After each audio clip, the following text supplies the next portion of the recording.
every culture has certain strengths.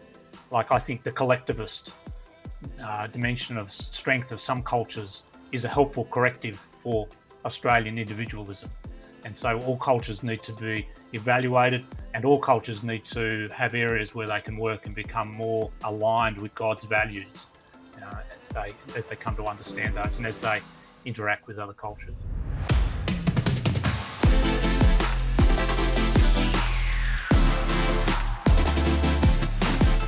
Hello everyone and welcome back to the Shock Absorber podcast here at Third Space Studios at Sorrel Kirrawee. It is fantastic to have you along with us again, whether you're listening or watching us on YouTube. And I am joined as usual by my regular co-host Stu Crawshaw. How are you? I'm great, thanks Joel. Hello, how are you? It's good, and we're wearing the same shirt. We are wearing the same shirt. Very nice. Got the memo. Yeah, got the memo, that's great. And joined again by children's pastor of Sorrel Church, Tim Billhartz. How are you? Oh, I'm doing well because I didn't get the memo. Where was my memo? That's a good question, Stu. Yeah. Where was the memo? I'll take that as positive feedback. That's all right. Guys, we've got a very exciting special guest along with us today, which I'm very excited about.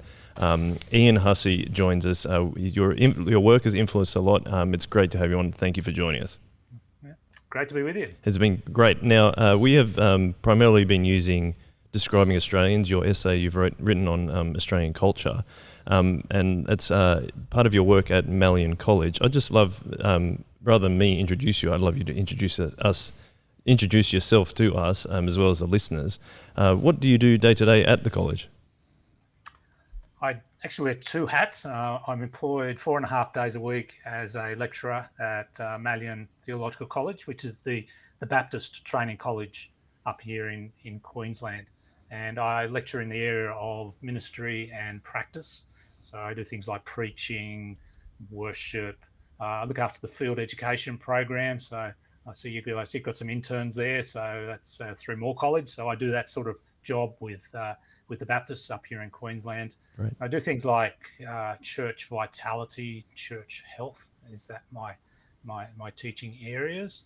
I'm also the director of postgraduate studies up here. So we've got a small PhD program that I look after as well. So I'm 4.5 days a week at Malyon Theological College, and then half a day a week I'm what they call the regional minister for the Metro Central region of Queensland Baptists. So sort of a bishop for I've got 22 churches in the central part of Brisbane, which are my responsibility. So it's really nice that I'm connected with local churches and meet with the pastors and hear what's happening there, and then go back to the training institution to be able to hopefully make my teaching very relevant. I preach a fair bit in my local church as well as preaching around the place. I do a bit of worship leading very badly, but I enjoy it. And that's that's what I do day to day. That's great. What instrument do you play? I play, probably the bass is my best instrument, but when I lead worship, I play guitar. But Awesome. I also love playing the drums. Oh, wow. So you do that all at the same time? Is that why it goes badly? I try and do one at a time, although I'm functional, not great at anything. Oh, I'm sure you're doing a good job anyway. But when we often have guests on the podcast, though, we always like to ask them how they became a Christian. So I'd love for you to be able to tell us that before we get started into checking out your work. Yeah. Well, this is going to be a heartwarming story for you Sydney Anglicans. But I was saved in a Sydney Anglican church. All right. My mother was a nominal Christian, and she used to go to church occasionally. But I've got a cousin who was about the same age as me, and my mother thought it would be one up on her sister if she could get me to do the confirmation class when my auntie couldn't get her son to do the confirmation class. So I got pushed along to confirmation class, and the text for us to read through was John Stott's Your Confirmation. And at the end of the book, there's the believer's prayer. And I can still remember having read through that, generally agreeing with what the vicar was saying and what the book was saying, and praying that believer's prayer at the end of your confirmation. So I went on to be confirmed by Marcus Loan, but I lost my way and ended up becoming a Baptist. But I still have a very warm place in my heart for Sydney Anglicans, and I think a lot of my philosophy of ministry is shaped by the commitment to scriptures, the just general tenure of Sydney Anglicanism is something I really warm to. Yeah, fantastic. And how did you end up in Queensland? I was teaching in Western New South Wales, and my wife had family in Brisbane, and they were going through a bit of a difficult time, and she wanted to explore moving back to Brisbane to be with her family. And she took my CV with her to an interview with the Department of Education, and they ended up offering me a job in Brisbane without an interview, which we sort of went, well, maybe God was in that. And so we moved to Brisbane. So it's in 1989. So I've been up here 30 years. They almost count us as locals after 30 years. Yeah, right. They're still a bit suspicious, particularly around state of origin time. Right. There's a lot of inquisitions going on. I was going to ask you, who do you go for in state of origin, Queensland or New South Wales? I try not to disclose that. I'm sorry. Okay, yes, I do appreciate that. Sensitive topic. Yeah, could get in trouble. Ian, this season of the Shock Absorber, we've been looking at primarily things that are happening in the culture in the 2010s and 2020s. And having a look at some of your work that we happened upon, our teaching pastor, Karen, actually came upon your work. And we've been having a look at that throughout the season in the different kind of cultural dimensions that you've mentioned, in particular in describing Australians, your essay. I'd just like, before we get into that, I'd just love you to give us an insight into why you decided to write describing Australians. I teach preaching, and one of the things that I struggle with in my preaching, and I picked up that a lot of the students struggle with in their preaching, is application. Particularly, I think it's easy to come up with very generic applications in our preaching, but I've found in my life that sometimes it takes somebody to be quite specific to target an area in my life as a challenge or an encouragement. And I was thinking through how to do that, and I was also wrestling with the idea of contextualization and the role of preachers primarily being that of a contextualizer. So I think John Stott talked about preachers being bridge builders between the context of the scriptures and the context of the congregation. And what he was talking about, I think, is contextualization, which is this thing that God chooses to use human beings to take his eternal divine message and apply it in a particular context. And that's probably a podcast in itself as to why he does that. But, yeah, fully. But just emphasizing the fact that we are standing between two cultures. So we're standing between the ancient Hebrew culture or the ancient Greek culture and, in our case, 21st century urban Western culture, and our need to be able to be that bridge builder and to make that contextualization.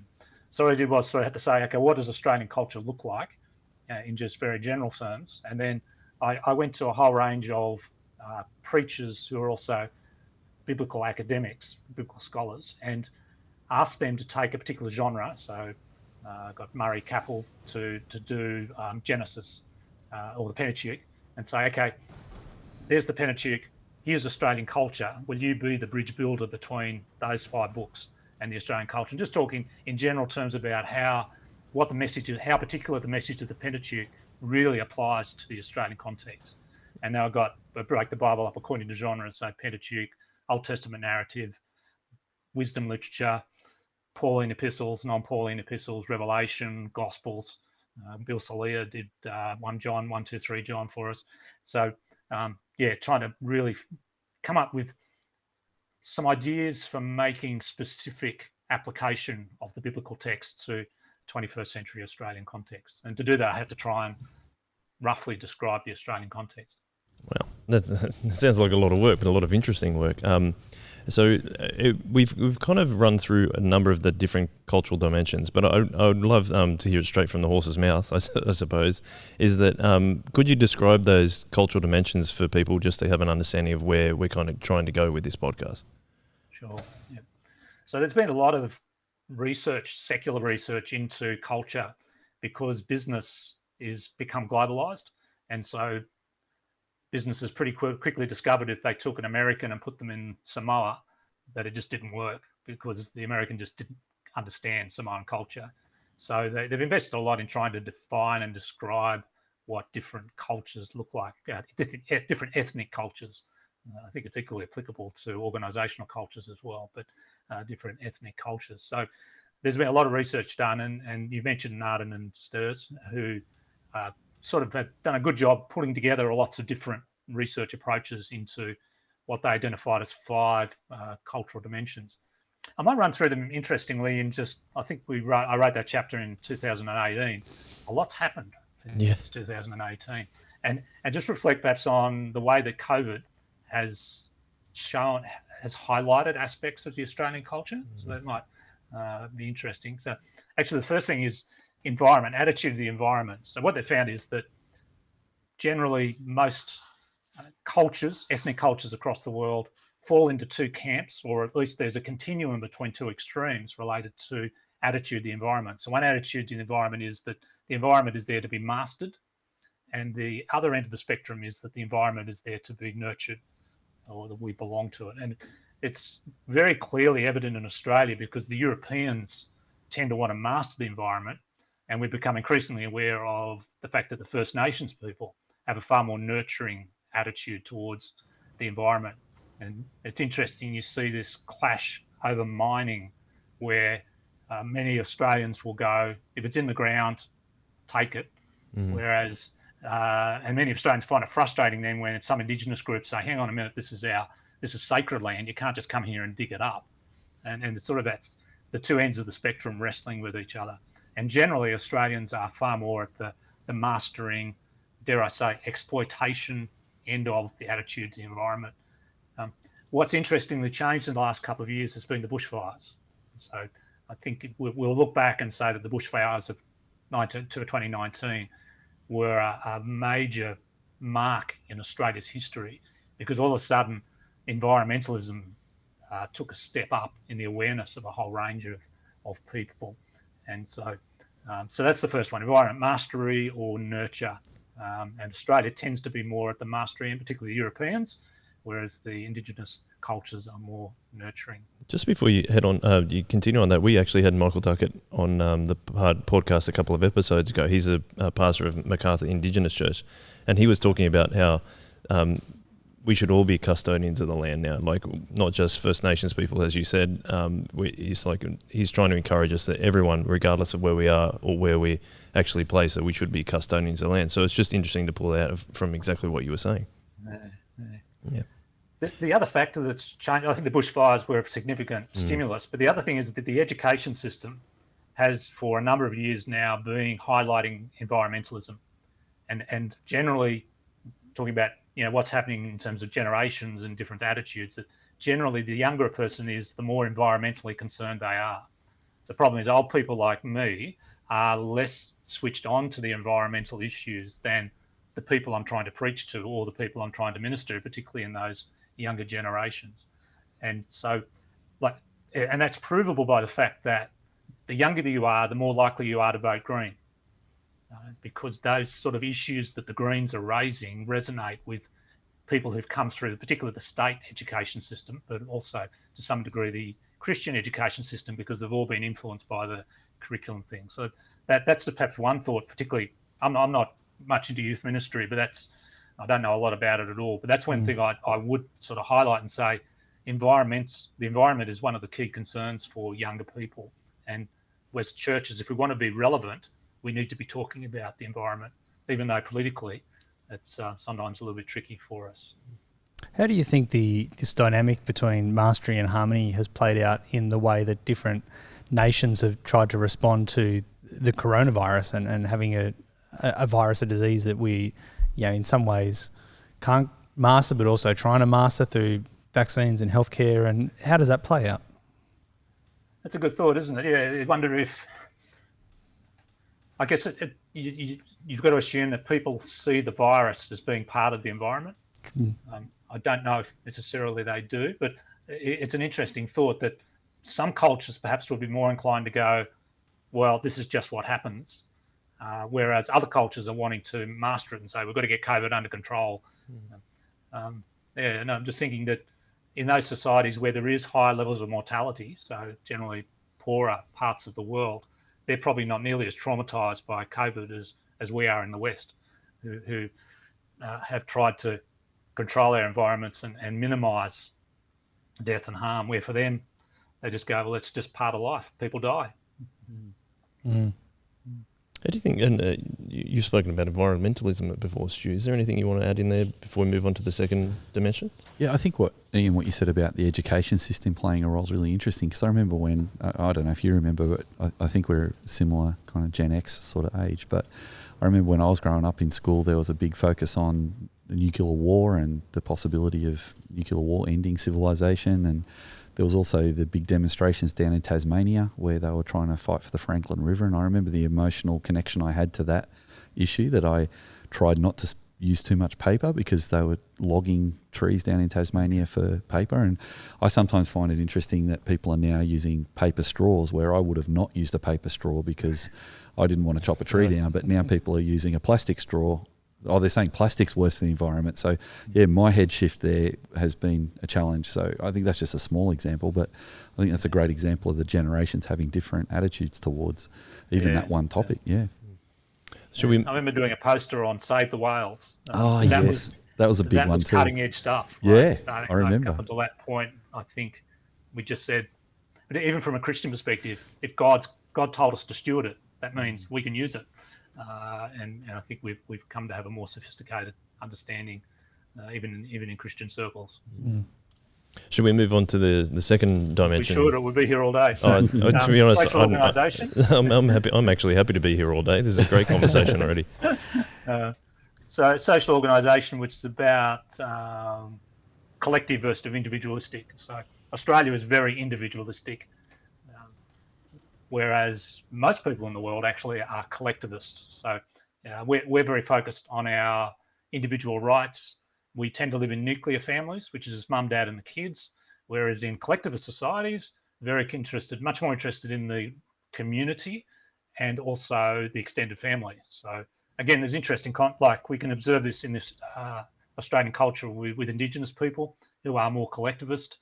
I remember visiting a community in Colorado and talking to one of the kids there, and him talking about his relatives, and this, he's my uncle, he's my uncle, he's my uncle, he's my uncle, and I'm going, coming from individualistic European societies, it blew my mind the network of relationships that existed there. So Australia's very individualistic. We're like, even amongst Western nations, we're quite strongly up the chain there.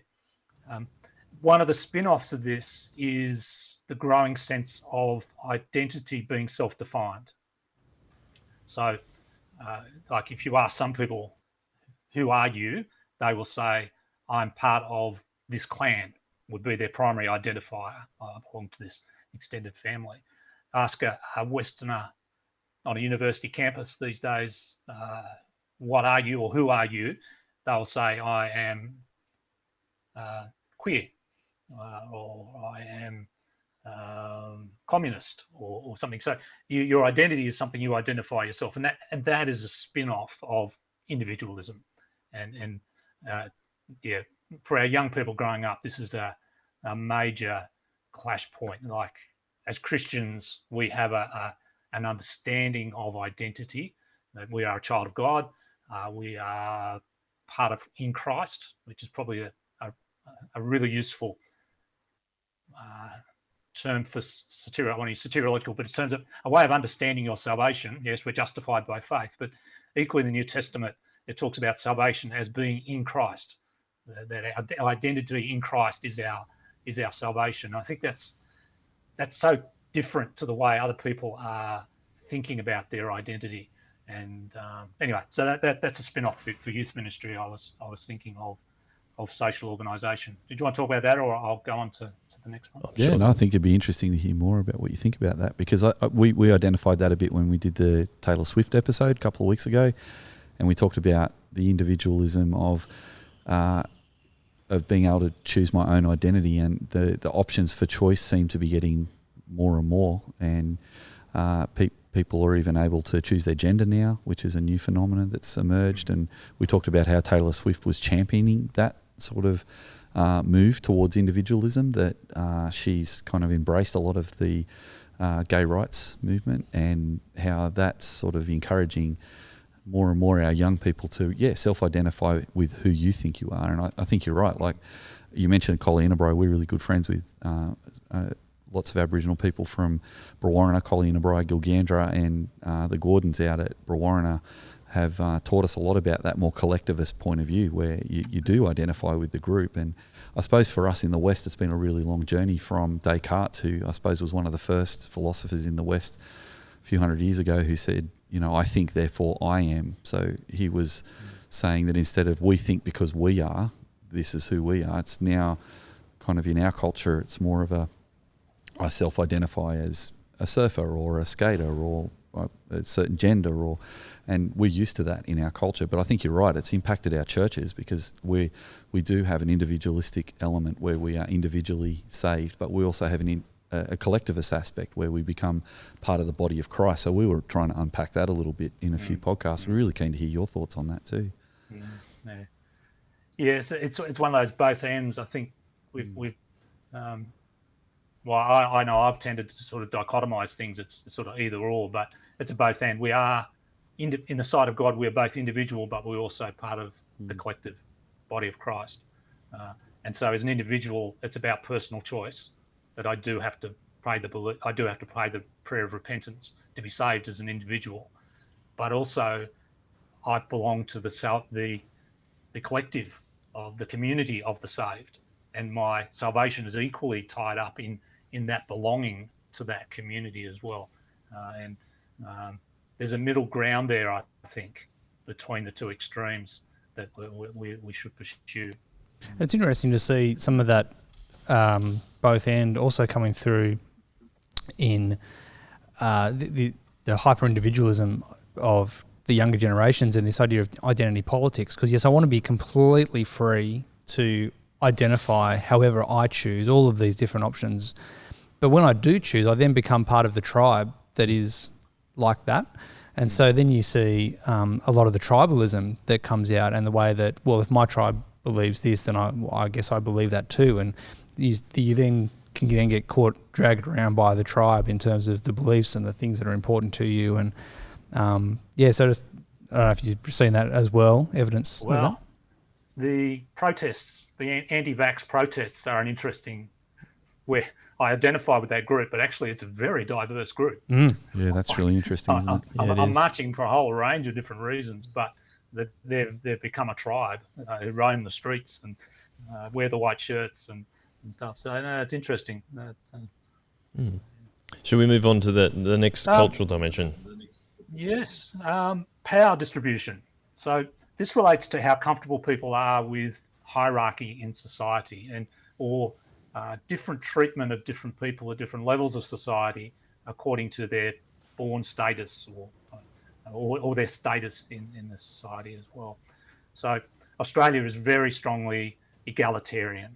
And I think you mentioned that you might have talked a bit about this sort of from our convict roots. The big manifestation of that is the tall poppy syndrome, which is a fairly unique.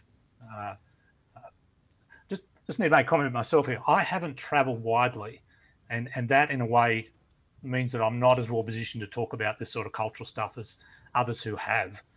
But others who have travelled more widely confirm this thing about Australia really does have an issue with the tall poppy syndrome, which means that when people sort of appear to raise up above the rest of us, we want them to pull ahead in and just be one of us.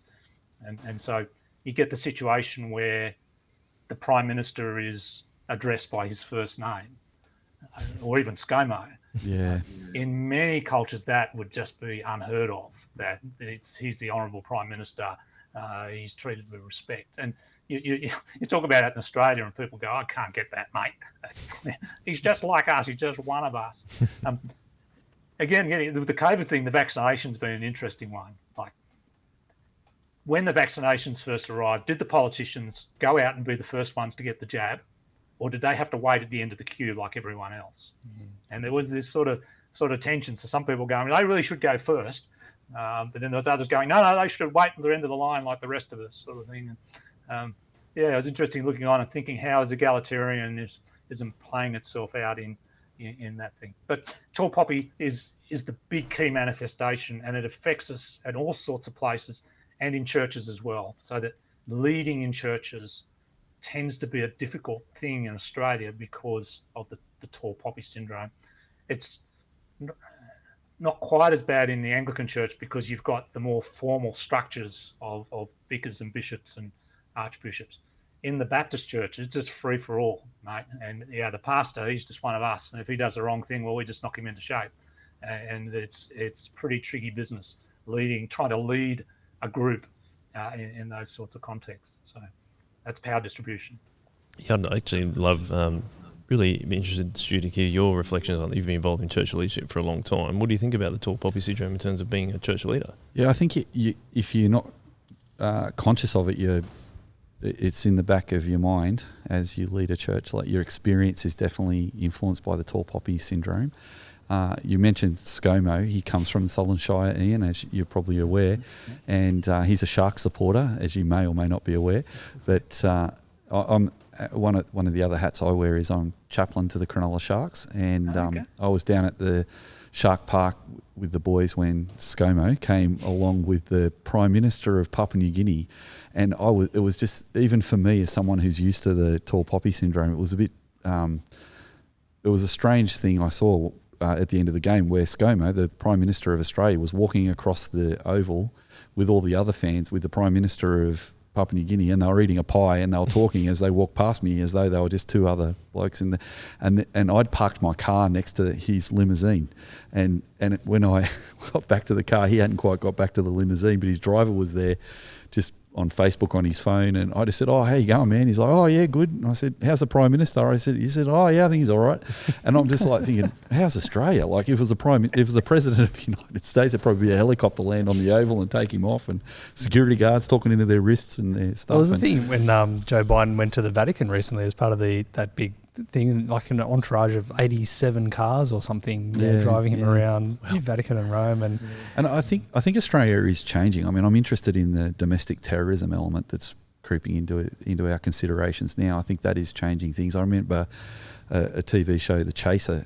I think it was Chasers. They were a comedy group in Australia a while ago, and one of their stunts was, during some big international gathering of leaders, they got in a pretend car and pretended to be people from another country and drove up through the security guards, and the guards were so laissez-faire about it, they just let them drive through, and they went into this big OPEC meeting or something, and they finally got arrested by the police. But it was hilarious to watch the skit on TV.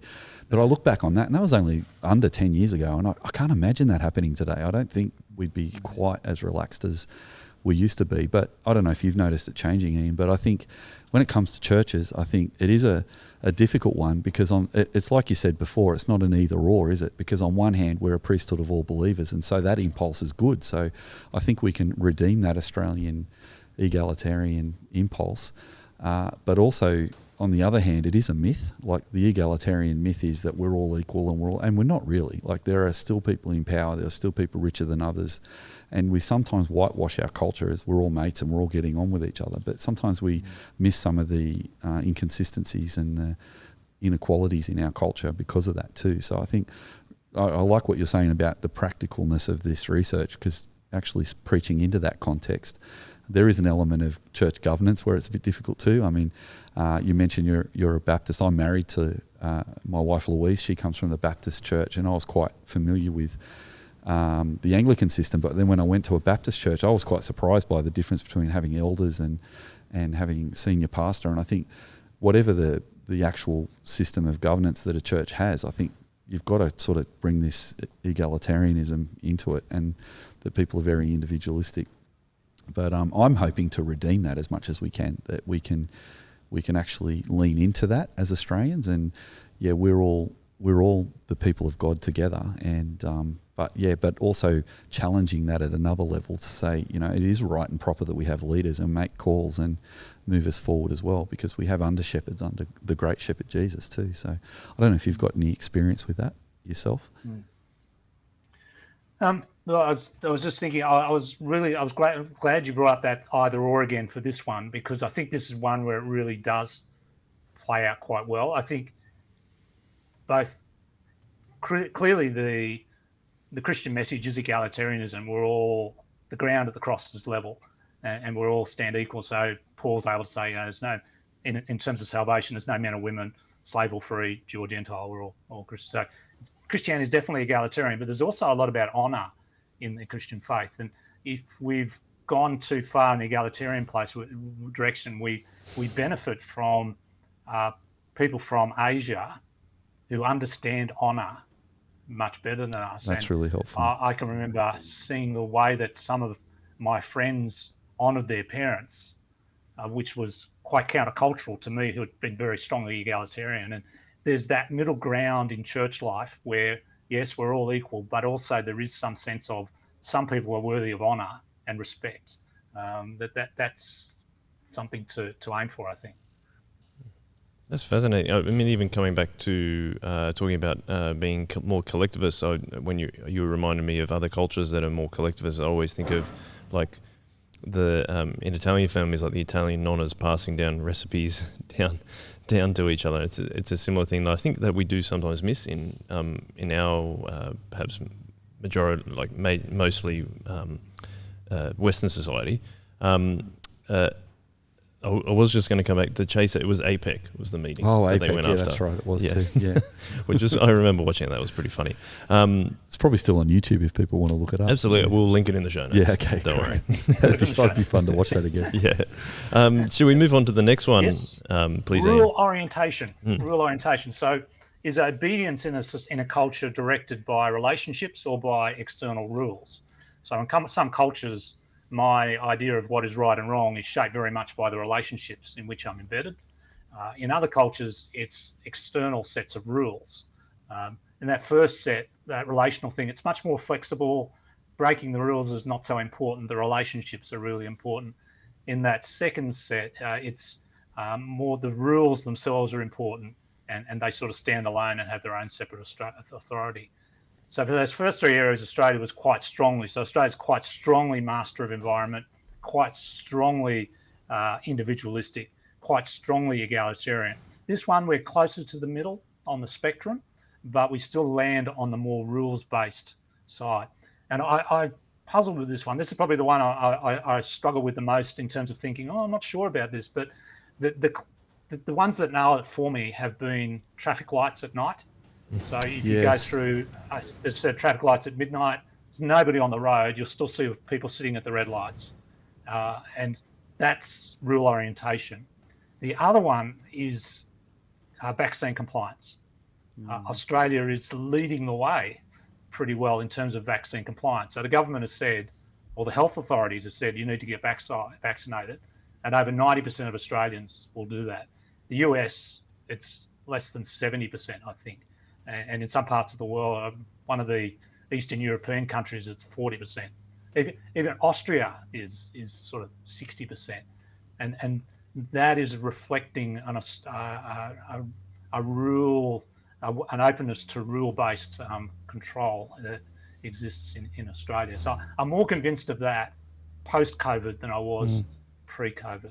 I was thinking about the masks as well as I go around, and people like to have a bit of a whinge about wearing the mask, but you go out and everyone is just doing the right thing. They're all just wearing masks. And really early on in the first lockdown and masks that we had the big story about the lady in Bunnings in Melbourne, and it made the national news because he was a lady who was saying, I'm not going to wear a mask, and everyone else is mocking and ridiculing her and just saying, oh, come on, just get on with it, just wear a mask. And I saw another thing yesterday. There was a guy that was caught on security camera pushing a Dimick security guard over on the escalators because he'd been refused entry to a store because he wasn't wearing a mask and wouldn't show his vaccine certificate.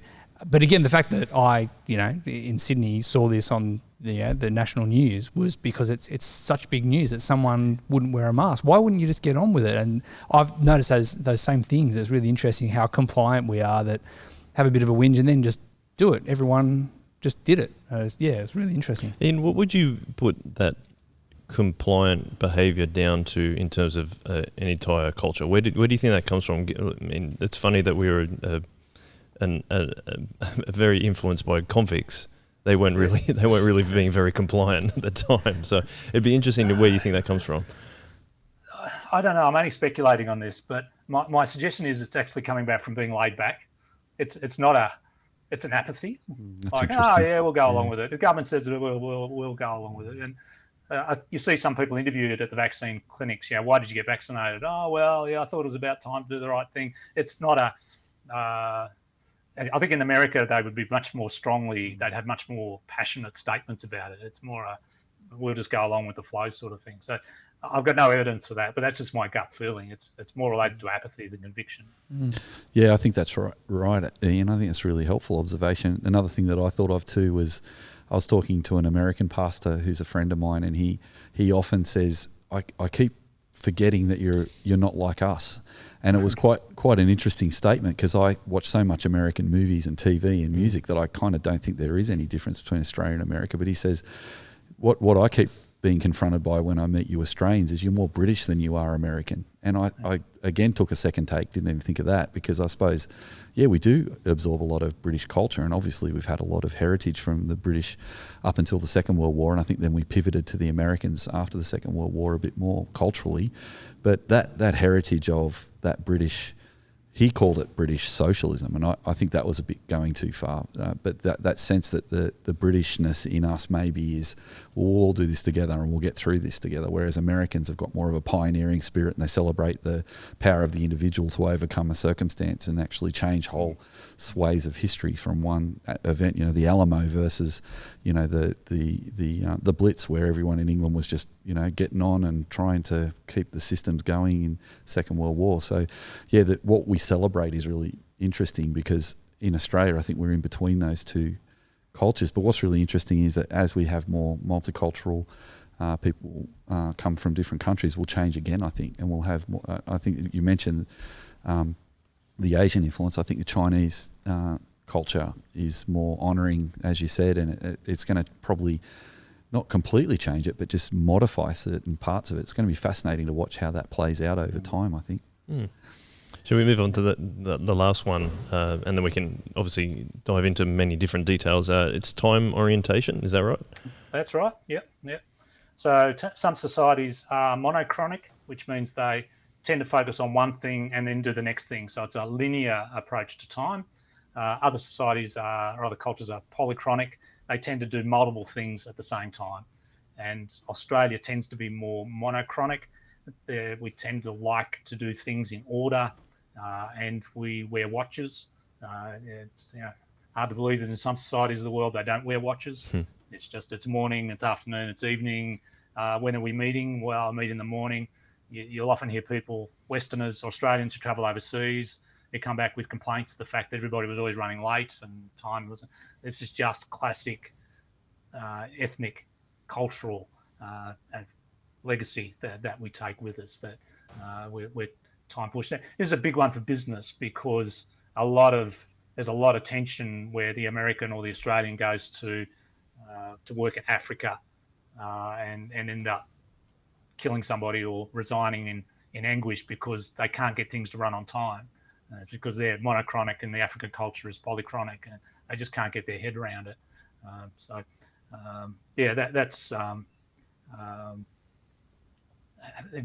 the COVID perspective. The interesting thing is, so the monochronic tend to be feel time poor and feel rushed all the time, whereas the polychronic are far more relaxed and laid back.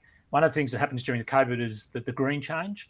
So people sort of saying, I'm going to get out of the hustle and bustle of the city and move to the Central Coast or move to Bathurst or whatever, and take a slower lifestyle. And that's a sort of a pushback against the extremes of the monochromatic culture or monochronological culture.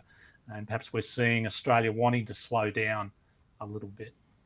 I feel like I'm very monochromatic. What is it? Monochromatic. I'm pretty definite on time. It's interesting when you say that. I used to work for the Australian Paralympic Committee, and so when they were getting ready for Rio in 2016, two of those things came up in terms of time when they were trying to organise things with the organising committee. Everyone else was like, people in Brazil was like, oh yeah, it'll just happen when it happens. But the other thing was the rule the rule orientation as well. That it was like, oh, we get things done by a bit of cash under the table and stuff like that. So it was a very big culture shock for the people that I worked with, because they're like, oh, we don't know how to operate in this scenario. So that makes a lot of sense. Stu, the time thing as well is something that we've learnt a lot from our Indigenous brothers and sisters about how to slow down. Do you want to speak to that? Yeah, I've got a funny story about that. When we've had invitations from guest speakers to come to churches in the Solomon Shire over many years, and sometimes a speaker will come and speak at a church. And Isaac and I were talking about it when we first launched our church, Soul Revival Church, 10 years ago, that when Isaac came to preach, I said, Isaac, when we go to Brewarrina, you do church really differently. So instead of just coming to speak and having 20 minutes to do a sermon and then maybe an interview, why don't we just have you run the whole service and be the worship leader for the whole service as well as the preacher? And it was really interesting to see how people loved it. It was the service went for 2 hours instead of 1 hour. Like at our church, we go for 1 hour service. We do have meals either side of our service and coffee either side, so people are used to hanging out and spending a bit more time. But it was interesting watching people to start off with. When it was hitting that hour, they were squirming, hang on, it's time to finish now and it's time to move on to the next thing. But then over time, watching them just start to relax, going, actually, this is really nice. Like Isaac was asking people to come up and speak and share testimonies, and does anybody have a song for us? And you could see people feeling really awkward to start off with, but then over time starting to go, oh, I like this, it's nice. So one thing I think too is when people experience a different way of dealing with time, then it's really quite easy to adjust. So and I think we are adjusting as a nation, so I kind of like that. I think it's nice that we're slowing down a bit. I think it's funny also when you're in church when you run a meeting, because I like to run a meeting so that we, in between individualistic and collectivist, that we're able to be a bit time orientated and get the job done, but also be thinking of the group and building the relationships in the group at the same time. And some people, particularly from business, go, I'm not used to that. I just want to get the job done. So that's me. Yeah. But you're wasting time. We don't need to have a meal. We don't need to talk. Why are we joking around about stuff? And yeah, sure, you can sometimes go too far in the jokey stuff, but we're so used to really valuing the importance of spending an hour talking about what colour the carpet is in the church.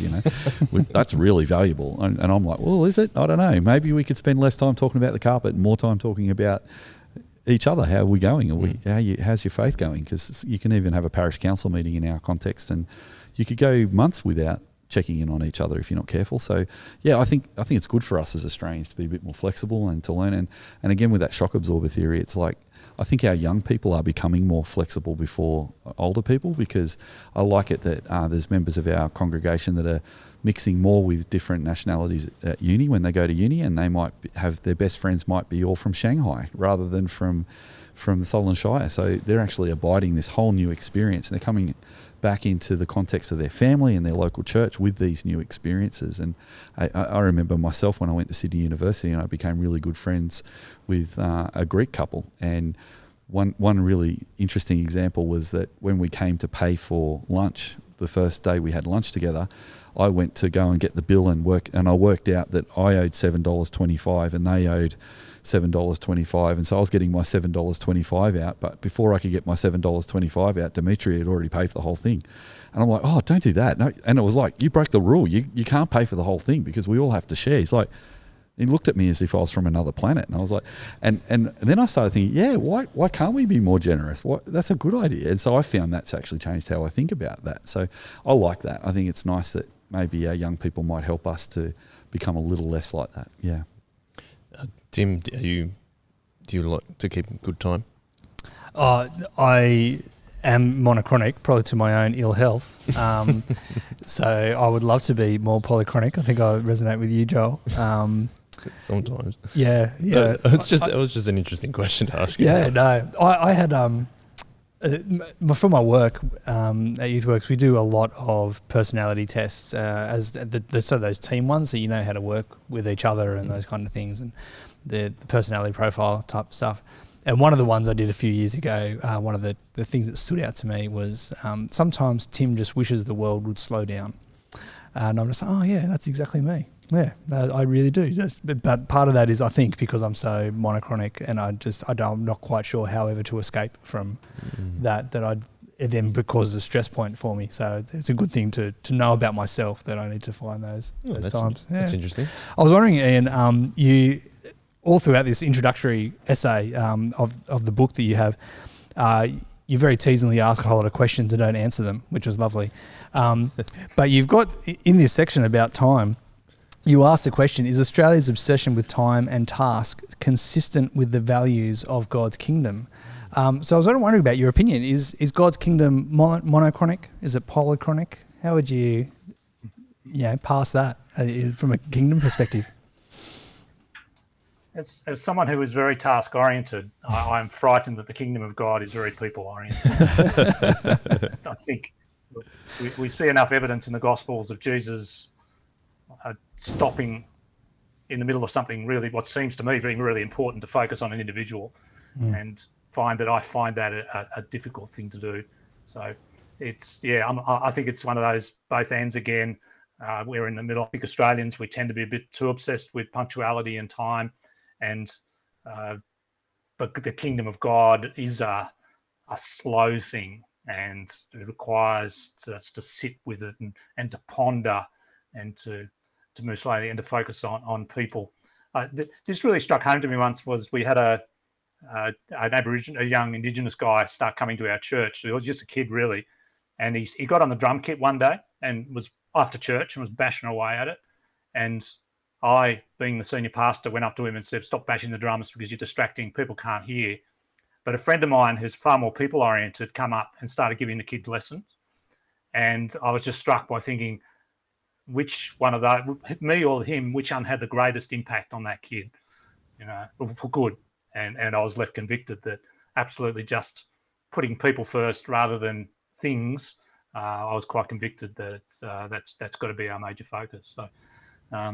So I'm mono, but I wish I could be more. I think I'm getting better, but I still realise that I do need to spend more time with people and be more people focused than task focused. Well, we've kind of run through all the big five classifications or structures that you've came up with. I was just wondering, most of all, how as Christians do you think we should respond in understanding Australia? I mean, that's something we've talked about in a number of podcasts before, is like, should we perhaps embrace or critique Australian culture, in your opinion, Ian? Yeah, so I think every culture, no culture is God's culture or a godly culture. So I think for a while, particularly the Americans, thought that they were the kingdom of God on earth, so that their values were God's values and that they were legitimately a Christian society. And Australia had that to some extent as well, that we were and you still hear that language, we were a Christian society.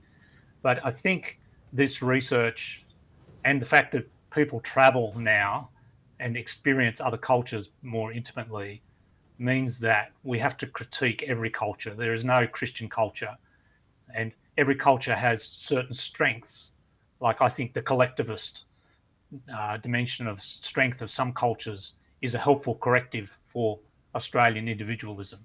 And so all cultures need to be evaluated, and all cultures need to have areas where they can work and become more aligned with God's values as they come to understand those and as they interact with other cultures. How do you... in your particular context, when you're talking about helping people preach, how do you help people understand what you're talking about there, and where do you kind of point them towards to help them perhaps come up with more applicable applications? Yeah, one of the terms, I think I use it in the introduction, I don't know if you got to it, is this idea of cultural exegesis. So we exegete the text, which is fantastic. And most of us are really good at, if you've done 3 years at Bible college, you're pretty good at exegeting the text. But if we're going to be that bridge builder and contextualizer, we also need to exegete our congregation. And I hope I'm able to get across in the book that Australia is not a monocultural culture, a society. I think in 1939 we probably were, largely that we were a monocultural. Most people valued the same things, thought the same things, but we are now in a society that is quite fragmented, and we need to. And that means every congregation is different. There are some congregations which are still mono-Anglo, Gen baby boomer, monocultural Anglo baby boomer congregations, and they're in a sense they're easy. But then there are congregations, and I'm guessing your church is a bit like that, which is culturally diverse and generationally diverse, and probably even within that there are other subcultures that exist, and that what we need to do as preachers is to, as best we can, understand the cultures, the subcultures that exist within our congregation. And when we're preaching, and particularly when we're thinking about application, we're thinking, okay, how does this text apply to the baby boomers, in their situation, and then how does this apply to the alpha gen alpha at the other end of the spectrum? How does this apply to those who come from an Asian background? How does this apply to those who come from a Middle Eastern background, if you've got those in your congregation? Just to be able to bring that greater nuance to the application, rather than just saying we all need to pray more. Okay, well that's going to look different. The praying more is going to look different in different contexts. For some of them, it's going to be praying more on the train on the way to work. For others, it's going to be praying more while you're walking the dog. For some, it'll be praying more in your class, or praying for your schoolmates in your classroom setting. So that's the sort of way that cultural exegesis, in order to be able to break up the different elements of a congregation and target application to those different groups. I think the term cultural exegesis is probably beyond my understanding to a large degree, but I don't think it would be for you, Stu. What would you like to say about that? Yeah, I think what we're doing in this podcast is cultural exegesis for the same purposes. Yeah, it's a big fancy word for looking at Taylor Swift, having a listen to some of her lyrics, and then asking the question, how much has her culture created that expression, and how much is she actually influencing culture with that expression? It's a two-part thing. We're also looking at how has history led to that moment, and how has history changed after that moment, and we're looking at how does other bigger forces like globalism influencing these things, and what's really clever about these 5 categories is they're giving us some framework for that cultural exegesis, so that it gives us a tool to be able to look at something that's different to something else, but use the same categories to try and to work out how are those two things differently. So one of the interesting outcomes of that cultural exegesis is to say, well,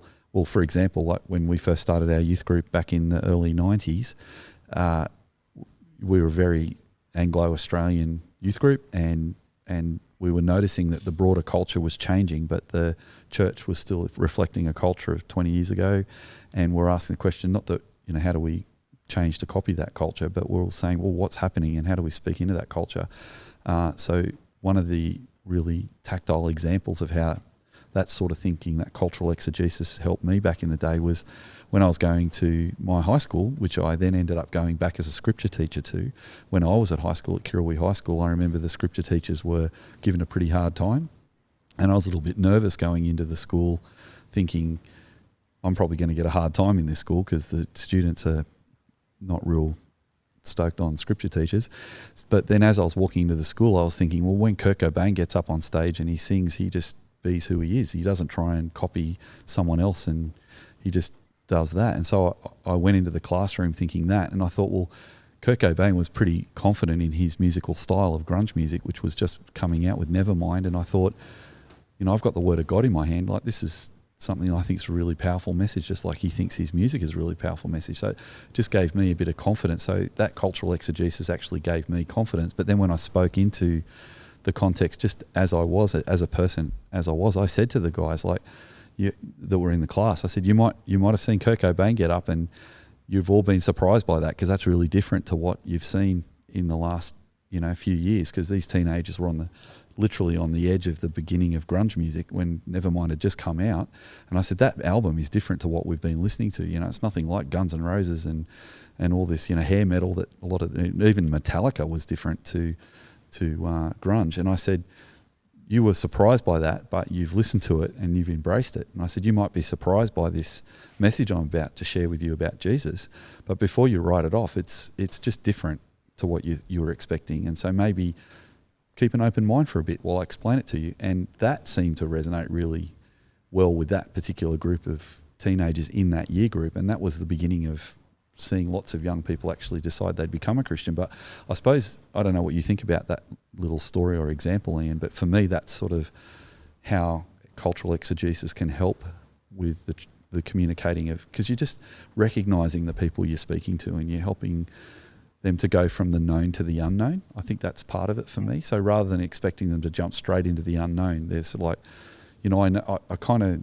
know where we're all at here as Australians, and this is how we kind of tend to think, and God thinks really differently to us. Let's have a look at that. Or actually God thinks really in a similar way to us in this regard. Let's have a look at that. I don't know, Ian, if you think it's as basic as that, but for me that sometimes is how it works itself out. I think that's music is the perfect example of, or studying music and using music is the perfect example of cultural exegesis, because that's exactly what Paul did in Acts 17 as well. So when he goes to the Areopagus, he's talking to them and he comments on, he identifies the gods they're worshipping, and he also quotes one of their poets and then says, so you've got this understanding, but let me tell you what I can add to that understanding. And that's basically what we're doing with cultural exegesis, listening to the music, trying to understand the lyrics, and then trying to bring the Christian message into conversation with that particular perspective.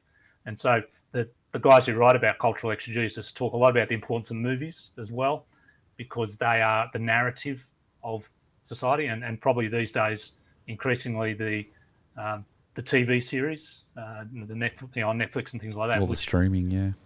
Not only retell people's narrative, but also feed into people's narrative and shape people's narrative as they buy and engage with those stories. So I think what you're doing is great, and I'm not just blowing smoke there. It's great because it really is very active at cultural exegesis, and I think the people you're seeking to serve will benefit greatly from being able to sort of take this step back from their culture that they're immersed in and critique it a little bit and say, okay, Taylor Swift, when she sings that song, she's actually shaping my worldview a little bit. I need to recognize she's doing that and buy parts of it, but also critique the bits of it that aren't there. And that, dare I say, also that God is in there somewhere in Taylor Swift's song. God is at work. He gifted her for that music and enabled her to be able to do that. And he's working through there. Some of it I don't agree with, but some of it can be taken. Some can be redeemed. Don't know if you guys have talked about that, approaches to culture of rejecting it, redeeming it, accepting it.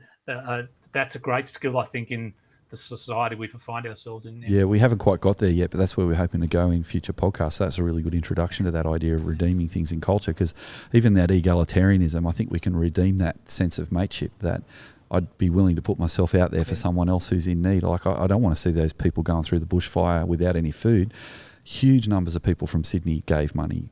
People tried to get down there to give food. I mean, I actually got caught in the bushfires that you were talking about. I was down on holidays down at Ulladulla, and just seeing how people were looking after each other was phenomenal. And, you know, there were people even saying, there was a lady that was in a wheelchair at one point, and there was this long 2-hour line just to get into Woolworths to get some bread. And all these people saying, hey, get out of the way, let this lady go through. And I mean, there's not always that reaction, is there? I mean, if we've got scarce resources, sometimes we get fearful, and it's not redeemable if we're all fighting and squabbling over those resources. But to be able to tell that story in a sermon and say, oh, that impulse is actually a really good impulse. That's something that we can actually explore together as a church now. Like, how can we be more thoughtful for those of us around us who are in need? If we have plenty, can we share more? I mean, last week's podcast, we looked at the fact that wealthy Australians are giving less and less, and we looked at how you said in the article that during the Depression, people were giving a higher percentage of their income to how they are giving now, and that's something that's worth critiquing in us. That where did we get to that? How can we start thinking about that again? And that's where Scripture can shape our thinking. Like to talk about the fact that the Macedonians gave out of their poverty for the sake of Jerusalem, and Paul was so excited about that, he wrote that down and passed that on, and God through his Holy Spirit has made sure that message has come to our generation. I think almost every generation is reminded of that, because I think we can sometimes think, oh, if I've got a bit extra, I'll give a bit more. But I remember one day I was at an Anzac Day march, and I'm a bit older, and I was there in the 1970s at an Anzac Day march, and there was this older guy there from the Second World War, and I just got talking with him, and it might have been early 80s actually, because I was a teenager, and I was talking to this veteran, and I said to him, it was a bit of a bold question, I suppose, but my grandparents were both from that generation too, so I was used to talking to older people about their experiences. But I said to this veteran, I said, what does the Anzac Day mean to you? And he said, my best mates are here.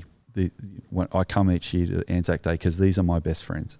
Despite the fact that I've spent most of my life not seeing them, we come together once a year, and they're really my... And I said, why are they best mates? And he said, I got wounded, and someone came out of a hole and crawled under fire to get me and drag me back into the hole. And I didn't even know who the guy was. It was just that I was an Australian, that he went and he got me and he brought me back in the hole. And then when he dragged me back into the hole, because I couldn't get back there myself, we both sat there laughing at each other and said, you silly bastard, what did you do that for? Why did you come out and risk your life just for me? And he's laughing going, I don't know, man. Like, oh, mate, he probably said, mate, I don't know, mate. Like, you're definitely not worth it. So it's really funny. There's like this moment of incredible heroism that we give medals for that kind of stuff, but they're both laughing about it, calling each other bastards and saying, you shouldn't have done that. And then there's this self-deprecation that comes in there as well. And I tend to like hearing those stories from our culture that we can sort of, because I think people warm to that and they think, yeah, we can rise above selfish individualistic materialism, and we can actually, because we're Australians and Australians look after their mates, so even though we also need to say that is a bit of a myth, isn't it? Like, we're not trying to go all the way you were talking about, Ian, about where you said about the Americans and Australians who said, oh, we have a Christian culture. It's not that we're going to head towards saying real Australian culture is Christian culture, but if we can redeem that, redeeming something is seeing an example in culture and saying that's actually a good impulse, that's redeemable. It might not come directly from scripture for those two guys, but that's actually really interesting, isn't it? Because Jesus not only risked his life for us, he sacrificed his life for us. So telling those stories of, there are Christians that say, it's not helpful to tell stories of Anzac Day as illustrations for Australians because there's almost an idolatry of Anzac Day and nationalism, and rightly people are worried about glorifying war and stuff like that. But I think telling stories of sacrifice is actually a really tangible, helpful way for people to go from the known to the unknown, I think. Ian, I was just wondering, you've spoken a number of times in describing Australians and also even on this podcast today about you haven't travelled much, but you found that people travelling was something really important as almost like Australians bumping up against culture. I was just wondering why you thought that was really important to be able to describe Australian culture. Is it the goldfish analogy? Like when you're in a goldfish has got no concept that water is water. It's just the environment in which they live, and culture is like that. When we are in culture, it's just the way things are. It's only when you go into another culture that you begin to appreciate that people do things differently and have different values. And so there's just anecdotal experience, but people who have travelled a lot are able to come back and critique their native culture far more. Well, that's been my experience. When I've gone overseas, I've seen the cultural difference, and I've gone, why are they doing that way? They should do it this way, and then be able to go, well, hang on, actually, it's just two different ways of doing things. That the way I've grown up with it and the way that they've done it are two equal ways of doing the same thing, and helping to appreciate what the Australian culture actually is. And I think if we do have the privilege of travelling more, it puts us in the position of being better able to critique the culture out of which we've come. So as Australians, we have to travel to actually get any kind of experience of that, right? So far away. We is that probably what don't. you're saying? We can. We've shared a lot today about the impact of the Indigenous culture. So just the experiences that we've had in Indigenous culture has helped us to go, well, why do we do it that way? It's really good. And to reflect critically on culture. So maybe we don't need to travel, because I think, like in Sydney, you could go to Lakemba and have a cross-cultural experience. So I think, and that will help. And you can also ask people. We've had the great privilege of having an American on faculty at Malyon for the last 7 years, and he's so many times been able to go, let me tell you something about this from my perspective, And so as an outsider coming in to be able to see the way we do things in Australia, and I mean, we push back and we don't get their gun culture, like the gun, or their attitude to healthcare. Yeah. But in their culture, that's just the way we do things. Yeah, well, of course we all carry guns, and of course it's your responsibility to look after your own healthcare. It's only that cross-cultural work that enables us to critique it and perhaps say, well, maybe you shouldn't give semi-automatics to everybody. And and I'm sure the Americans have got things that they could speak into our culture. Interestingly, one of the things he said was that we are largely blind to our racism. He says that like Australians are very prone to critique American racial issues. He says, but I look in and see the way that Indigenous people are treated and see the similar issues. So he was able to, because of his cross-cultural experience, bring that critique to it. That's really helpful. Well, there was something that was really highlighted by our episode with Michael Duckett a few episodes ago. So that was I think that's a really great point. There is so much to learn just here. And even my father lives in he's been living in the US the last 3 years, and even he's still struggling sometimes with some of the things that happens just in the US. And it's back to that analogy that your friend was saying, that I don't realize how different even US and Australian cultures are. It does make me realize though also why Qantas ads work so well. Yeah, why is that? Well, just because it's like, I remember I went over to the US for 3 weeks, and you see a Qantas ad, and it's like, oh, it's all about coming home. and then you wait, and then like you're waiting for the plane to come home at the end of your trip. You're like, oh yeah, there's a reason. I'm actually really looking forward to getting back to Australia.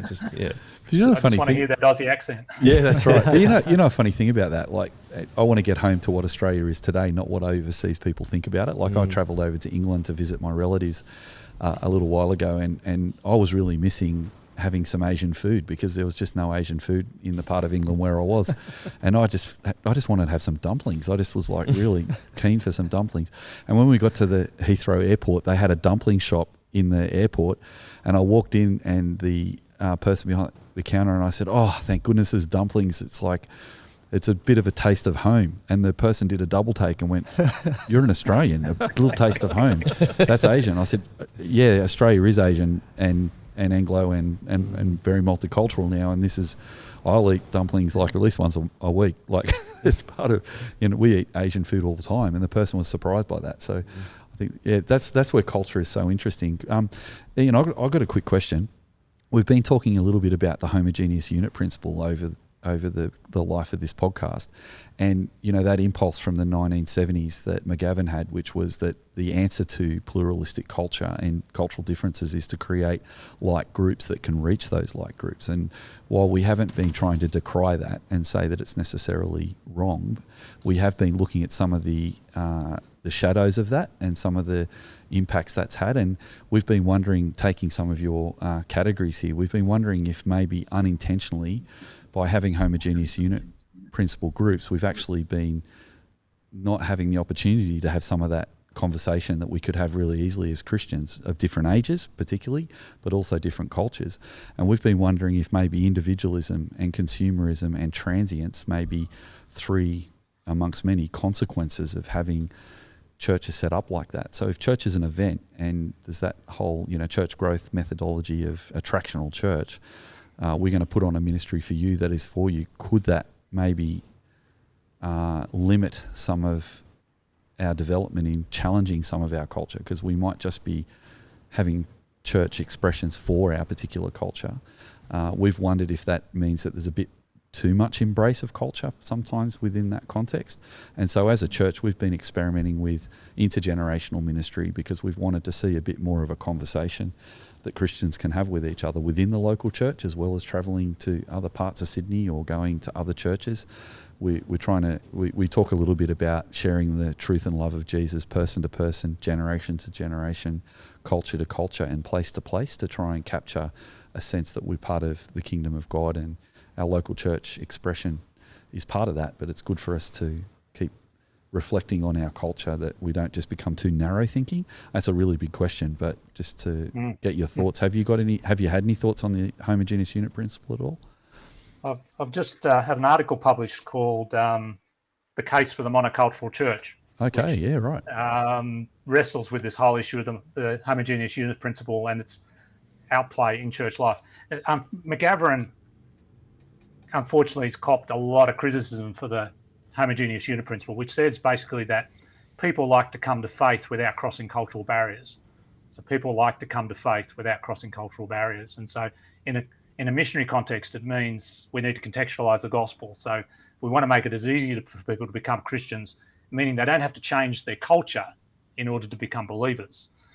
And it's that principle, I think, is in the fabric of creation. I think that's a universally true principle. Generally, we don't like cross-cultural work is hard work. Learning language is hard work. Learning how not to offend people in a different culture is hard work. Learning how not to be offended when a person from a different culture offends you is hard work. So it's much easier just to stay within your own culture. So it's universally true. And it's a really important missional principle. So that's why cross-cultural ministry, you go in there, you learn the language, you do cultural exegesis to understand the culture you're ministering into, and it works really well. What happened, though, was that some clever people at Fuller Seminary said, this HUP, this homogeneous unit principle, it probably works for domestic churches as well. And lo and behold, it does. If you set up your church in such a way that it targets one particular culture and makes it very comfortable for people within that culture, lo and behold, people come and they feel very comfortable and everything seems to be good. Like churches grow when you observe that homogeneous unit principle. The problem is that it's too comfortable and the churches become impoverished because of their monocultural nature. When you're all white Anglo-Saxon Protestants with no ethnic, little generational diversity, it's all very comfortable, but you don't tend to have that discipleship creation area. You don't have to exercise patience. You don't have to exercise tolerance. You don't have to listen to other people. You don't have to be humble in your beliefs. Those things only happen when you start to minister or start to live cross-culturally. And so it's easy to be monocultural. It's harder to be a multicultural church where different age and ethnicity is embraced and celebrated and worked at consciously. But the fruit of that is good discipleship and good spiritual growth. Sometimes you won't grow numerically because it's not as comfortable a place as a monoethnic church.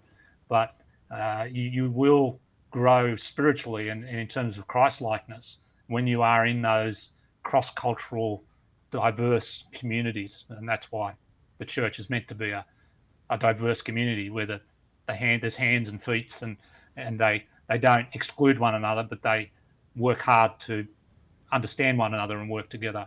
So that's a long answer, but I think it was a pretty complicated question. So. I think it was accurately balanced. Yeah, that's really helpful because it's interesting, isn't it? Just holding things in tension, isn't it? So there is a missional endeavour that can be celebrated, that it's good and helpful, but then also what are the dangers of that as well? So I had a lecturer at SMBC College when I was in the 90s, when I was younger, a man named Bruce Smith, and he's gone to be with the Lord now, but I just want to shout out to Bruce Smith that he was the first one to get me starting to think like that, that he used to use this phrase that he said, imagine a tree, and that's a good thing, but the thing about a tree is even a tree will cast a shadow, and he'd say, every good thing has shadows and creatures live in the shadows, and that was a really helpful thing for me as a young Christian to start thinking like, yeah, I might see a problem with something else or a shadow or a creature of another approach, but I might think that what I'm going to do is going to fix that and it's going to be perfect. In later life, I've come across Richard Osmer's pastoral cycle, which also I think embraces this idea that you ask the question, what's going on? Why is it happening? What does the Bible have to say? And what is our response? But then as soon as you have a response, there'll be more problems that will come about, and you can start again and you can say, oh, okay, what's happening now? And it's a nice sort of flow, I think, and it's also a really humble stance to stand before God and know that he is God and we are not, and that what we come up with as human beings is exciting, and it's fun to think of ideas and to read the Bible and to try and apply it to our context and, you know, look at culture, but just have that humility that Paul talks about in Philippians 2, that, you know, I mean, if Christ was so humble that he left his throne in heaven to come to be with us, like, I think we've got to be careful we don't do a bit of what we were talking about last week with Kanye West and self-aggrandize ourselves, and sometimes we have Christian celebrities, preachers and Christian celebrities, and we can fall into some of that thinking that but we've got a solution to that. So I think what we're talking about, I don't know what you think about that, Ian, but I think what we're talking a bit about today is to even say, that the homogeneous unit principle can be really helpful if I've learnt the culture and I've learnt a language and I've gone in and I've presented that language to that group of people. But then if I set my local church up on that, then there could be some shadows that if I choose to go that way, there might be some thinking I need to do around that comfort thing, for example. How do I maybe inject some things in there to help people to have a deeper appreciation of costly discipleship rather than easy discipleship? So, that's... I think the tree is a good metaphor. Yeah. It's... The homogeneous unit principle is really effective and really good cross-culturally, as a cross-cultural missionary, but it does have, you've got to think it through a bit more carefully at a local church level. Yeah, it's helpful. I mean, we did an episode way back on the theology of intergenerational ministry, which is something that we try and pursue here at Sorrel Church. Tim, I'd love, you had quite a few, you talked about a mosaic of intergenerational ministry in the church, which I love that tiling analogy. Do you want to just revisit a couple of those at that point in time? I mean, one thing with the homogeneous unit principle is that we see that perhaps when people move to a different stage of life, there's actually quite a drop-off of people coming to church. Can you expand on that a bit more? Yeah, so biblical principles? Yeah. Yes, I mean, I'm spend most of my time as a children's ministry advisor, so hanging out with churches and helping them do children's ministry well, and I work on a team where there's youth ministry advisors too, so that's most of my world, and we do lecturing in those. And one of the very common problems that people are always asking is, well, how do we stop the drop-off? There's always a drop-off between year 6 and year 7, and between year 10 and year 11 and year 12 and above, and there's lots of ways to sort of interact with those questions, but part of the answer is that they're problems of our own making to one extent, because we have created really nice, homogeneous, siloed ministries where here's the kids ministry over here, and then here's the youth ministry over here, and then here's the young adult ministry over here, and they don't talk to each other. And so when you have a child who naturally graduates and grows through those different ministries, you're basically saying, okay, your expression of church has finished now, 12-year-old, and you now need to move over here and start a new expression of church with new people that you don't really have a relationship with, but trust me, these are your new leaders, and you'll have a great time in youth. And then you go through life and you graduate high school and you go through all of these transitions, and you also, for some, their only expression of what it meant to be a Christian and to join into the people of God was there, and they're now graduated out of that. They're not welcome at youth group anymore. You're 19, you're not in school. This is not your space. Over here is your space now. And so by having really strict siloing of ministries, you actually create these problems of drop-offs. And so one of the things that intergenerational ministry is seeking to address is those. It's saying if we actually had intergenerational ministries all throughout that, it's not eliminating those. You can still have age-appropriate expressions of gatherings and peer groups and youth ministries and kids ministries, but if it's done within a framework which is intergenerational, then you can minimise some of that impact and the disjunct that comes from having to move between groups. When it comes to the biblical foundations, things about thinking about how the Bible talks about the gathering of his people in the Old and the New Testament. We can see examples of how that happened, and we can see that there are moments, particularly in the Old Testament, where all the people gathered together and the men and the women and the children were all there. So we can see those kind of things happening. The metaphors that Paul uses about family and household, I think they're really important biblical metaphors to understanding who we are as a people of God, and that Stu, you've got the great image of the Christmas meal. Like when you come together for the Christmas meal, all the generations are there, and sometimes you have a kids table, and other times you just kind of you're just all in together. But there's you're not meeting in different houses or different locations or whatever. But when a church is a family, which is a great book by Joseph Hellerman, When the Church Was a Family.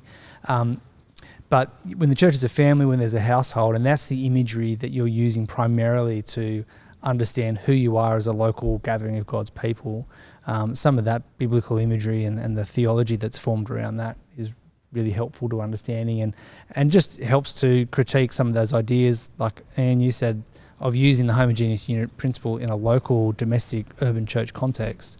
The intergenerational ministry can sort of create a corrective to that. I was going to ask, Ian, what was the case or not the case for monocultural church? Without spoiler alerts. I think there's a simplistic answer that says that when you look at the New Testament, churches are meant to be multi-ethnic, multicultural. So there's evidence that we're in to really embrace the cultural diversity for the reasons I talked about, discipleship and so on. But it's not quite as simple as that, because there are cases of monocultural churches that have ministered really effectively in their context for a period of time, and then they've closed. And that's just the way things work. Like the Antioch church is still not around. It was a great church, great multicultural church, but it closed centuries ago.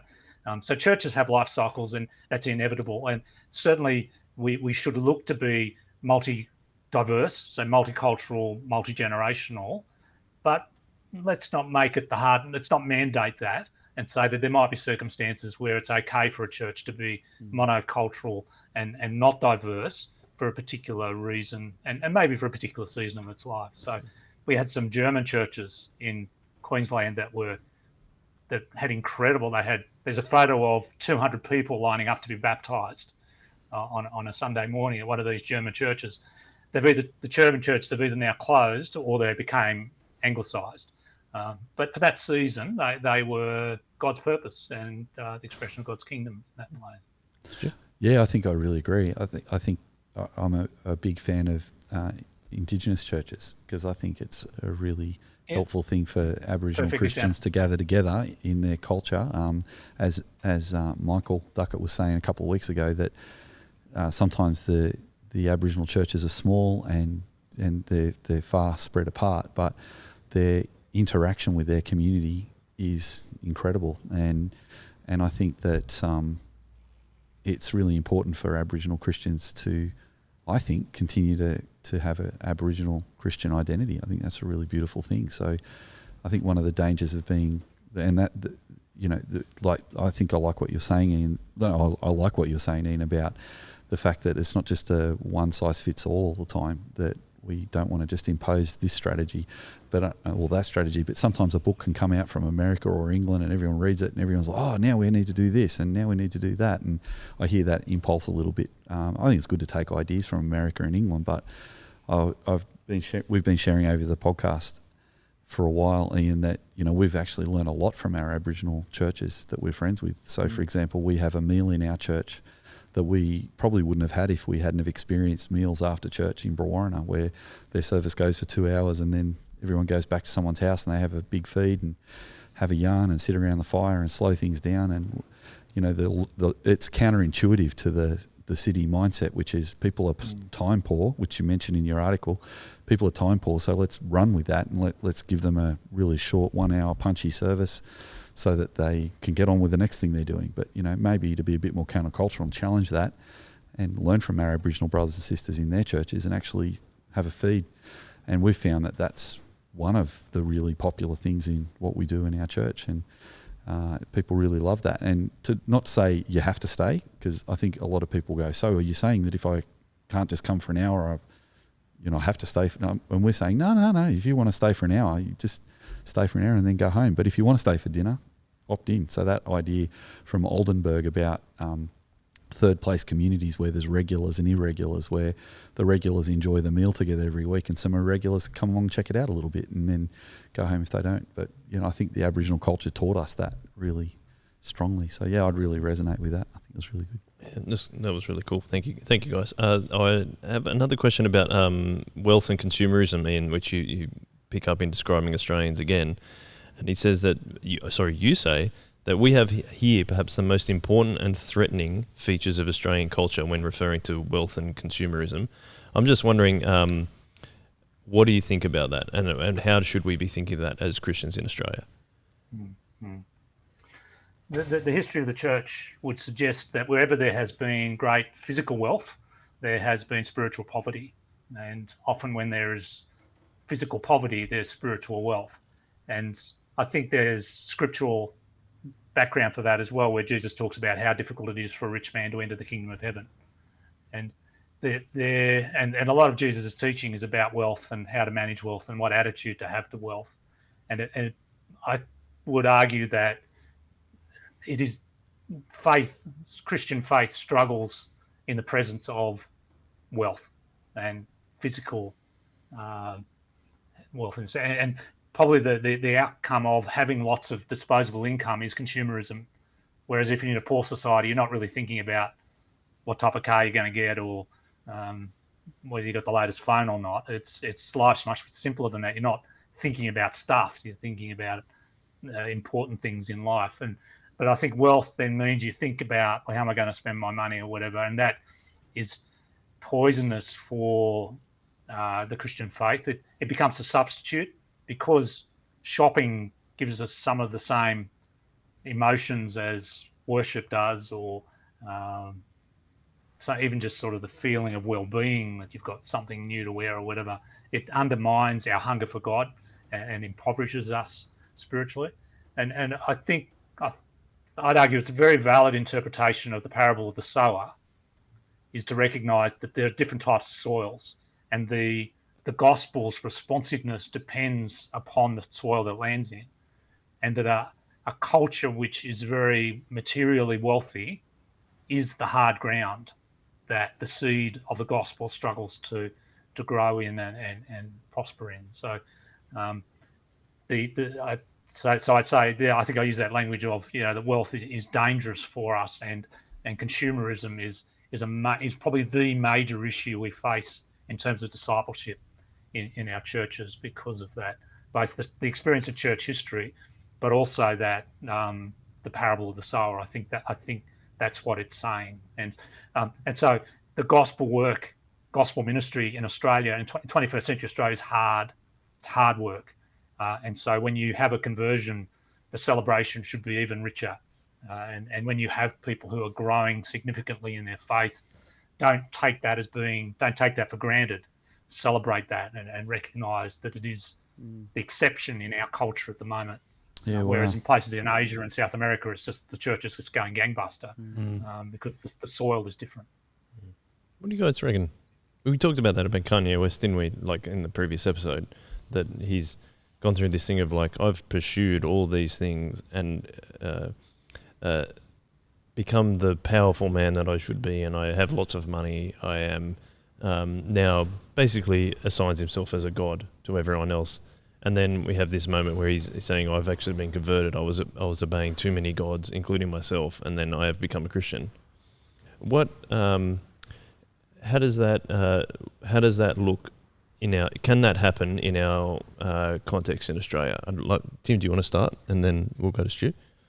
Yeah, well, we talked. Not sure if we got to it in the episode, but we had talked about it beforehand. The idea that the increasing secularization of Western cultures, and that actually Kanye's conversion, while there is some resonance we've had other big mega stars that have become Christians and the way that has changed their trajectory, and we talked about some of those in the episode, but that it actually is subversive in some way to the narrative, which is that everyone's secular, everyone who is in power is secular, everyone who is influential is secular, and to have someone of such significant cultural power to convert to Christianity is radical, and it's always quite interesting watching how Christians relate to that. I don't know, when his album Jesus King came out, and there's people who were just sort of championing, oh hooray, like now Kanye's on our side, isn't this fantastic, and now everyone will become Christians because we've got a superstar in our corner, and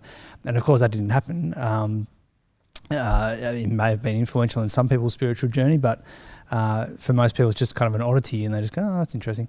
I definitely resonate with what you're saying in terms of the hardness of the soil in our culture, and yes, therefore any conversion is absolutely fantastic because it can feel like it's so rare sometimes. Sure. Yeah, I just agree. I think it's really interesting when Jesus says that you can't serve two masters because you'll love one and hate the other. So I think it's a matter of mission. It's an issue for me of like for mission and discipleship. Like, how do we have these conversations in the church? And I think we said at the last podcast that what's that old saying that the last thing that's converted is your wallet or something of a Christian. That it's a pretty confronting thing to let go of that idol in Australia. And I remember we had an African pastor visit us at Guymer Anglican Church when we were still at Guymer Anglican, and he confronted me over the fact that I had 3 meals a day. And he said, "Do you really need 3 meals a day? You only need 2 meals a day." And I just went, "Yeah, I need 3 meals a day." And snacks. I found myself arguing with him. But we're having this full, friendly argument, but I need 3 meals a day. He goes, "You don't need 3 meals a day." And I've never forgotten that. Like, I still have 3 meals a day, but I wonder if there might, I come back to it so often in my mind that maybe it might be one day I just have 2 meals a day because I spend less money on food that way. And yeah, you're good if you're only having 3 meals a day, because what about morning tea, afternoon tea, and supper? Yeah, it's second part breakfast, of it, yeah. Elevenses. And I think, probably most people through human history have lived on 1 meal a day. Right. So a subsistence worker goes to the marketplace without breakfast, or perhaps a very light breakfast. If they work, they get a denarius, which is, in the biblical context, the denarius, which was enough for 1 meal for them and their family. Wow. And they had that at the end of the day. So wow. That's a sign of our wealth. We don't really need 3 meals a day, or 3 meals a day plus morning tea, afternoon tea, and supper. But just the cultural milieu is, well, of course you do. Like my mum said, if you don't have 3 square meals a day, you're going to die, sort of thing. But that's right. It's probably not true. And the amount of coffee we have, like, don't what tell is my it? mum that I said that, but Yeah, true. I don't know how much coffee is where you live, but it's about $4.50 for a coffee. Like, and I think of it sometimes. I just paid $4.50 for some black water that's been warmed up. Like, that's pretty significant wealth, isn't it? Really. As a non-coffee drinker, I'm saying yes. That's what happens. I think it's probably a good time to wrap up, but I just have one question I thought we might like to talk about, and it's a concept of duality. So we have the artists that we've talked about are often straddling two different things between their own personal experiences and what they think is going on in the culture, and they often embody different things that they're actually speaking against, which is kind of odd. I also think Ian, in your 5 different categories, there's those 2 different poles, opposite poles. It's like there's a duality between those 2. Like Taylor Swift decides that she's going to be herself, but then doesn't like it when she gets criticised of being herself. So then she writes about that kind of thing. And I was actually really taken notice of that when I was listening to Mark Sayers on his podcast, and he was saying that he doesn't feel like he can tackle real social issues such as critical race theory because the cultural moment is just so strange and weird and odd that he even talked about a German sociologist called Ulrich Beck, who brings up a concept of zombie categories, where modernity has reached such a stage that categories of thought and institutions act like they're real, but they're actually hollow shells of themselves. So an instance of that is like there's a corporate clothing company who's very Western. It's the people that buy their clothes are all from a Western society, but they use a very low-paying wage. They pay very low wages to people in Bangladesh, or perhaps India, or the subcontinent somewhere. But then they also will step out into political and social issues. So it's a very odd moment, and I think it's a sign of something big is going on, and I think it's actually the internet that is making a big difference in these kind of things. And we're also, like Mark says, makes the point of that we're trying to put out ideologies that we've developed the last 200 years over something that we just don't know how to deal with. So in those 5 cultural dimensions that you kind of call out, those dualities, I'm just wondering that if you've seen in your research that as a society, are we also in Australia grappling with how to deal with this current cultural moment? Oh, I think so, isn't it? Yeah, I think that it's to do with the internet and just so much input and opinions. I think in previous generations, our families and our schools were what shaped us to a large extent, but now there's a million voices out there yelling at us through the internet, and it's very difficult for young people growing up, I think, with just so much and so important they've got a filter to be able to manage it and critique it, because if you just accept everything, it'd just be overwhelming. Just the other point about that duality thing, though, is that I think we've got a growing awareness now that human beings are basically irrational.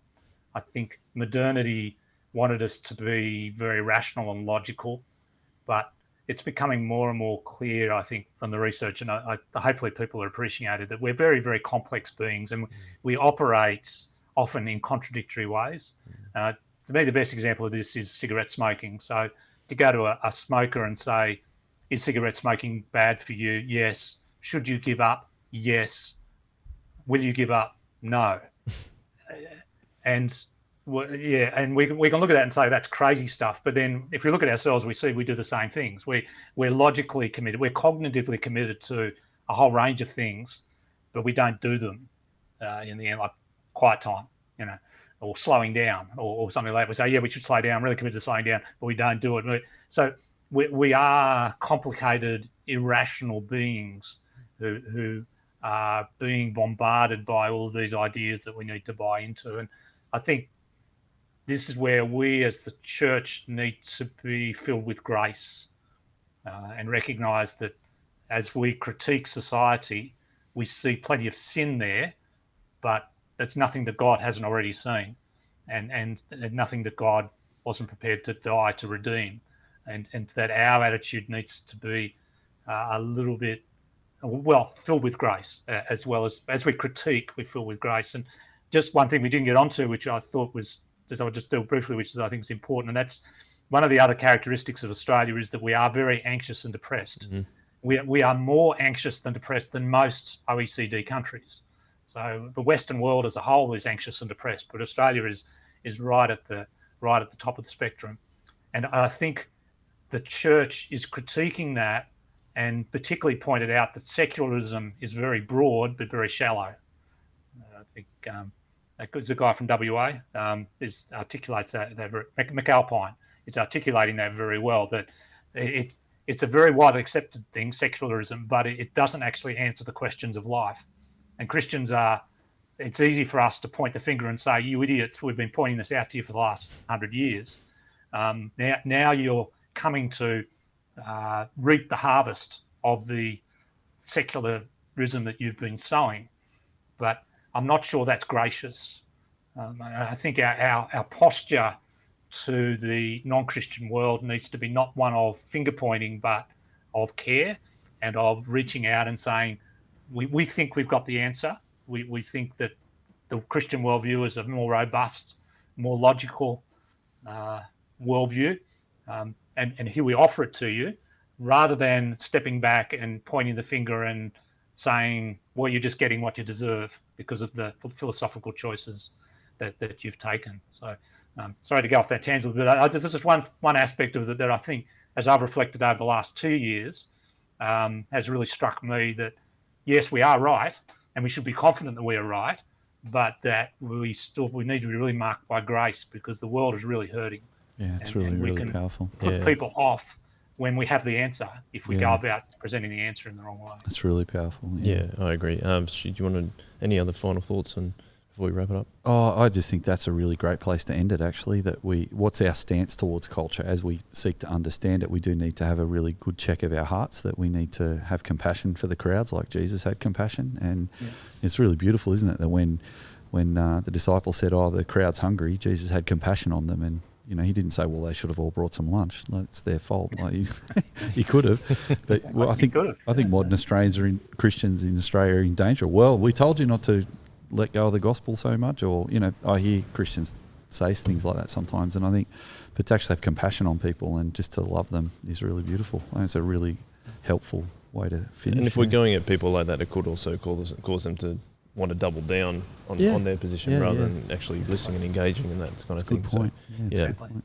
Anyway, let's wrap it up. Thank you so much, Ian. We really appreciate your time coming on and giving up your time to come on this podcast with us. We really appreciate it. The way that we actually finish every Shock Absorber podcast is with a one way, which is a a symbol that we've adopted from the Jesus people in the 70s, where they. Do you know the symbol? Have you seen that before? Do you remember Larry Norman back in the day? Yeah.